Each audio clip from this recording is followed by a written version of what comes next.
Nabigyan ng pansamantalang trabaho ang ilang residente sa 13 barangay ng Cotabato City sa pamamagitan ng Community Emergency Employment Program at suporta ng tanggapan ni MP Romeo Sema. Sa gitna ng mga hamon, patuloy na pinalalakas ng tanggapan ni BTA Deputy Speaker Romeo Sema ang kabuhayan ng mamamayan sa pamamagitan ng malawakang pagpapatupad ng Community Emergency Employment Program.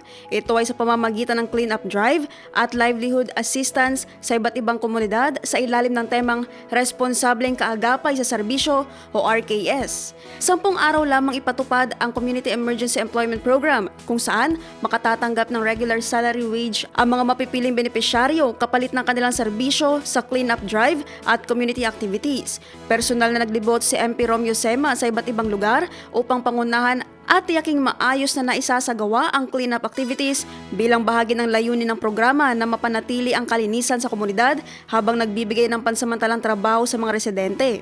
Kabilang sa mga lugar kung saan isinagawa ang clean-up drive at iba pang community activities ay ang Poblacion 4, Rosary Heights 11, Mother Barangay Rosary Heights, Rosary Heights 1, Rosary Heights 2, Rosary Heights 3, Rosary Heights 4, Rosary Heights 5, Rosary Heights 6, Rosary Heights 7, Rosary Heights 8, Rosary Heights 9 at Poblacion 8. Bagamat pansamantalang hanap buhay lamang ayon sa tanggapan ng mambabatas, isaan nila itong konkretong gawain na nakakatulong maibsa ng pang-araw-araw na pangangailangan ng mga pamilya at sa tulong-tulong na paglilinis ng mga mamamayan ng komunidad.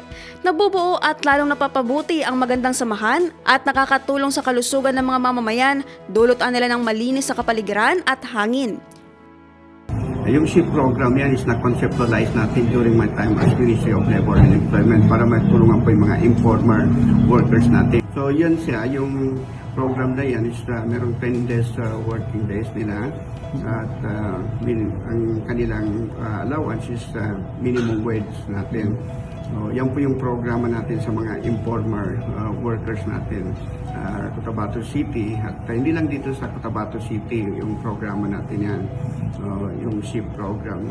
Ang policy po kasi natin is of course na properly coordinated po ang ating barangay at sila po yung submit ng mga beneficiaries base doon sa criteria na dapat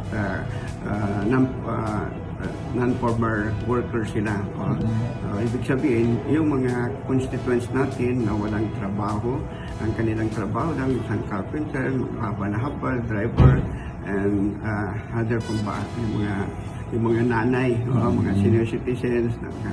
So kasama po sila. Kaya nga kung namiyan is para maglinis lang doon sa bako nila, doon sa kanyang mga sa kalsada, street ng barangay, doon sa barangay, o sa mosque, sa church, pwede sila maglinis doon. Yeah, mag-i-end yung kanilang, kasi yun lang yung kanilang budget doon up to 10 days. So, yung kanilang trabaho.